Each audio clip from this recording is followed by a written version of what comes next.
Alors, je suis Charlotte Lemay, Chamélo sur Instagram. Je suis une créatrice de contenu plutôt sur Instagram, un petit peu sur TikTok. Et je suis mannequin aussi. Et je parle de marques, de mode et de beauté principalement, mais il m'arrive aussi de parler d'autres sujets, notamment de voyage. J'essaie de choisir des marques éco-responsables ou des gammes éco-responsables de grandes marques. Ok, donc ça c'est un peu l'orientation que tu as pris directement. Est-ce que du coup c'était un truc que tu t'étais déjà dit ou tu avais déjà eu cette réflexion? Quel est mon positionnement? Qu'est-ce que j'ai envie de mettre en avant? Tu avais déjà eu, avant qu'on dise tout ce qu'on a dit aujourd'hui, j'imagine que tu avais déjà un peu cette conscience de ton impact, mais oui. Est-ce que tu t'étais dit déjà de base, ok, mon positionnement ça va être ça je veux pas le mettre en avant, ça je veux le mettre en avant, oui. Comment est-ce que tu as fait ces choix-là du coup? Alors en fait, moi ça s'est fait dès le départ. C'était un peu la condition pour faire de l'influence. Okay. En gros, j'étais mannequin, j'avais une petite audience et j'étais plus du tout heureuse dans ce métier qui a jamais été une passion. Et je me suis dit, bon, qu'est-ce que je fais? J'ai fait des études qui n'ont rien à voir, du droit et de l'histoire de l'art. Et j'avais pas non plus envie de travailler dans l'art. Donc j'étais un peu bloquée. Je me suis dit, mais qu'est-ce que je peux faire? Parce que j'apprenais de tout ce qui se passait sur cette planète et que ça n'allait pas. Et je me disais, mais comment je peux avoir un impact? C'est pas du tout les études que j'ai faites, c'est pas le métier que j'ai fait. Donc en gros, je me suis dit, pourquoi pas faire grandir une audience et derrière avoir un autre projet, tu vois, mais que ce soit un tremplin. En fait, j'ai vu l'influence comme un tremplin.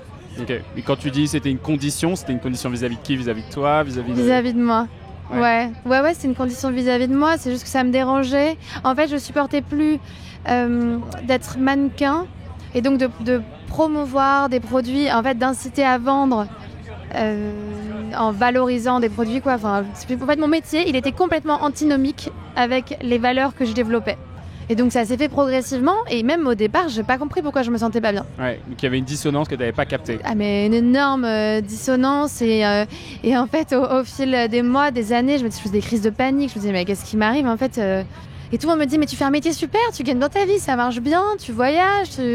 Enfin j'ai pas tout de suite compris et ça m'a pris du temps de me dire ok, il faut que j'aille plus dans cette direction. Ce sera pas parfait parce que faire de l'influence et avoir une audience, c'est quand même une responsabilité importante et ça pousse forcément à la consommation aussi. Donc je pensais pas que j'en ferais un métier comme c'est aujourd'hui. Ouais. Et je suis toujours sur le chemin, tu vois. Évidemment, on enregistre ce podcast dans le train, donc on croise des TGV. Je sais pas trop ce que vous allez entendre comme bruit, mais en tout cas, on vous laisse tout le bruit qu'il y a autour. On va pas traiter cet audio, comme ça vous serez bien dans l'ambiance. Ah, magnifique. Comment est-ce que tu vois ta responsabilité vis-à-vis de ton audience? On en a un peu parlé aujourd'hui. Et il y a un truc que tu as dit que j'avais pas du tout capté vraiment sur le monde de YouTube. Tu te dis, je suis prêt à dire des choses ou à dénoncer, ou etc., mais pas à dénoncer des potes youtubeurs ou des gens du milieu, parce que les représailles peuvent être hyper sévères. Ouais. Et moi, j'avais pas du tout imaginé ça. Comment est-ce qu'on peut imaginer ce truc-là pour les gens qui nous écoutent et qui sont pas du tout de ce milieu, tu vois? Parce que c'est facile de dire oui, on peut promouvoir, je suis écolo, j'ai des valeurs, je suis renseigné de façon scientifique. C'est ce que nous disait Charlène juste avant. Elle se renseigne vraiment, mais en revanche, elle n'ose pas forcément prendre position sur ces sujets en particulier parce qu'elle a peur des représailles. C'est quasiment mafieux comme terme, tu vois. Mais genre, comment est-ce qu'on peut se représenter ça, nous? C'est compliqué. Je sais pas, même moi qui du coup ai pris ce positionnement depuis le départ, donc j'ai plutôt une communauté bienveillante par rapport à ça. Tu vois, j'ai pas eu besoin de faire un switch. Enfin, ça a tout de suite été assez fluide. Malgré ça, il y a des sujets dont j'ai peur de parler. Et il y a des sujets dont je parle où je m'attends pas forcément à des représailles justement et où ça part en commentaires négatifs et en critiques hyper dures alors que je m'y attends pas. Et donc là ça veut dire que c'est des trucs où tu as des collaborations où tu t'es dit ok, là ça a passé tous les screens de ce que je m'étais mis en valeur, de ce que je veux représenter, c'est ok dans mon point de vue et je me suis renseigné sur le produit, tu sors le truc. Oui, tu te fais arracher. Exactement.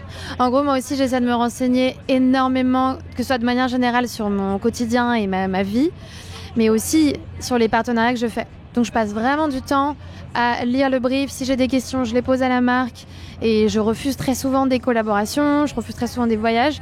Malgré ça, évidemment qu'il m'arrive de me tromper, en fait, parce qu'on ne peut pas être expert sur tous les sujets. Et parce que aussi, parfois, tout le monde n'est pas forcément d'accord. Il y a des sujets plus ou moins polémiques, genre les énergies, par exemple. J'ai parlé d'énergie verte, énergie renouvelable récemment. très très très touchy quoi. Ah oui, bah là j'ai eu pas mal de critiques. Je parlais de biogaz et d'énergie renouvelable de manière générale. Et moi, pour m'être renseignée, j'ai passé vraiment du temps avant d'en parler pour en parler. Et malgré ça, il y a eu pas mal de critiques quoi. Ok. Bon, bah, ceux qui suivront l'atelier d'automne verront que le biogaz, dans certaines mesures, en tout cas en termes de CO2, c'était quasiment le mieux qu'on ait observé aujourd'hui. Oui. Il y a évidemment d'autres externalités, mais enfin, ça, c'est pas forcément un sujet, quoi. Ouais. Mais donc oui, tu parlais des influenceurs et l'idée de dénoncer en gros ses pairs. Ouais. Déjà, j'aime pas trop l'idée. Moi, je préfère commenter sous le post d'un influenceur que je connais. Et lui dire en gros frontalement qu'est-ce que tu fais, mais plutôt avec bienveillance. C'est ma manière de communiquer, c'est plutôt ça plutôt que la dénonciation, plutôt que de partager en story, tu vois, sauf si c'est un comportement qui est répété et que vraiment là ça me gêne, et pour moi c'est carrément criminel, tu vois. Et genre là j'ai pas de problème à le dénoncer, mais si le mec est sympa et qu'habituellement ou la meuf ils font attention à leur partenariat et à leur comportement, j'ai aucun intérêt à les démolir publiquement, tu vois. C'est déjà assez compliqué comme ça de s'exprimer sur ces sujets-là, en fait. Ouais. Bon, là, on a sorti un atelier d'automne de 40 minutes dans lequel Pierre-Alix nous a vraiment mis de l'information à balle dans le crâne pendant un moment. Avec quoi t'en ressors ? Genre, est-ce qu'il y a un chiffre qui t'a marqué ? Est-ce qu'il y a quelque chose où tu te dis, tiens, ça, c'est peut-être un truc auquel j'avais pas pensé, que je pourrais appliquer du point de vue influenceur ? Honnêtement, on a été très très rapide. Il y a eu tellement de choses qui se sont passées. A priori, la réflexion a été de courte durée parce qu'on a vraiment enchaîné. Un petit peu enchaîné. Mais non, il y a énormément de chiffres qui m'ont touché. Principalement le premier sur les 5 degrés. Je le connaissais à peu près, mais je me souvenais pas exactement. Et là, j'ai trouvé que c'était bien mis en perspective. Les 5 degrés de plus entre l'ère glaciaire et aujourd'hui, et les 5 degrés de plus prévus pour dans 70 ans du coup. 2100. Donc, voilà, 2100. Donc celui-là, il m'a beaucoup marqué. C'est le chiffre de Charlène aussi.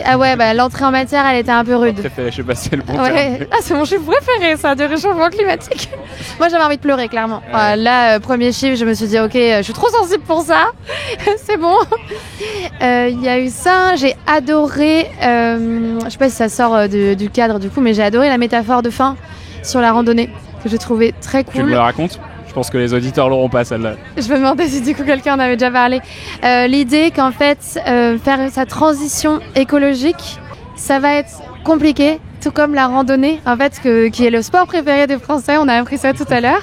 Et ça montre qu'en fait, même dans l'adversité et même face aux contraintes, on peut trouver du plaisir et peut-être même se rapprocher d'un mode de vie qui nous conviendrait mieux et qui nous rendrait peut-être plus heureux et plus connectés, quoi. Enfin, en tout cas, moi, je suis convaincue de ça, et j'ai vraiment beaucoup aimé cette métaphore, par exemple. Merci. Est-ce qu'il y a un message que tu aimerais faire passer à ta communauté ? Tu vois, si tu osais dire tout ce que tu voulais, ce serait quoi le message que tu aurais envie de leur passer ?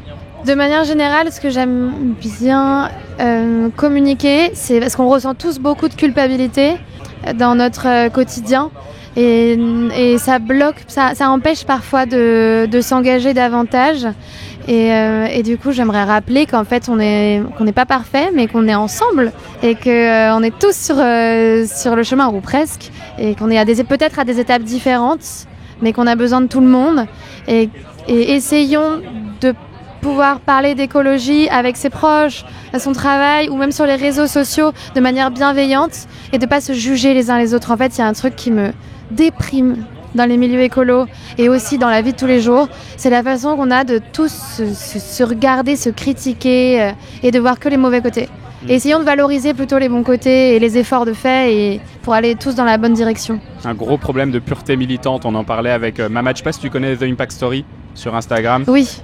Il passait sur le podcast, du coup c'était un des gros sujets qu'on avait évoqué avec lui. Ah, trop cool, je vais écouter ça. Écoute, merci beaucoup Charlotte pour ton passage dans The Big Shift. Avec plaisir, merci à toi. Ciao, salut. Alors on reprend l'enregistrement, on avait tout coupé, on reprend avec Charlotte parce qu'elle a oublié de mentionner un truc mais fondamental. Oui, j'ai monté une asso l'année dernière pour sensibiliser les influenceurs à l'écologie. Donc j'organise des voyages avec des thèmes différents à chaque fois. On part 3 jours en train, bien évidemment, en France pour le moment. Et on a fait un voyage sur la mode éco-responsable et un voyage sur le vin. Ok, trop bien. Pour le moment. Et on emmène 6 influenceurs à chaque fois, à peu près. Et des intervenants. spécialisés sur le sujet. Donc vous êtes parti avec 6 influenceurs, 2 fois le vin et la mode éco-responsable. Et donc on part avec 6 influenceurs et des intervenants spécialisés sur le sujet, parce que l'idée c'est de mélanger un peu, donc on a à peu près un groupe de 10. Parce que je me suis rendu compte que ce qui empêchait les influenceurs de parler d'écologie, c'était notamment le manque de légitimité. Donc ça permet d'approfondir un sujet pendant les 3 jours. Il y a aussi le côté être seul face à sa communauté, alors que là, du coup, on fait ça ensemble, à plusieurs influenceurs. Donc ça donne un peu de force. Et puis voilà, j'essaie de leur partager des expériences positives et de montrer qu'on peut continuer à bosser, qu'il y a énormément de marques aujourd'hui qui se positionnent sur l'éco-responsable et qu'on peut continuer de trouver des contrats même si on s'engage, quoi. Okay. Et ça, il y a un compte spécifique qu'on peut suivre si on a envie de suivre ce genre d'activité, ou c'est directement sur ton compte à toi? Oui, le compte c'est Aware Collective, donc c'est le nom de mon asso, c'est Aware Collective, Aware-collective sur Instagram. J'ai pour l'instant partagé assez peu de contenu, bien que ce soit mon métier. Je suis pas hyper forte sur mon asso. Mais là, on va repartir. On va faire 3 journées de sensibilisation, 2 voyages dans les prochains mois. Donc oui, ça va être cool de suivre le compte. Trop bien. Voilà. Ça démarre quand, du coup, la 3e session? Ça démarre normalement en octobre. Ok, vous allez où? C'est encore en discussion, mais pas loin de Paris. Et on va sûrement parler d'alimentation pour le prochain voyage. Ah, trop bien. Ouais, on a eu des épisodes super sur ce sujet. Je t'en ferai 1 ou 2 pour que tu puisses écouter. Trop bien, avec plaisir. Trop cool. Merci.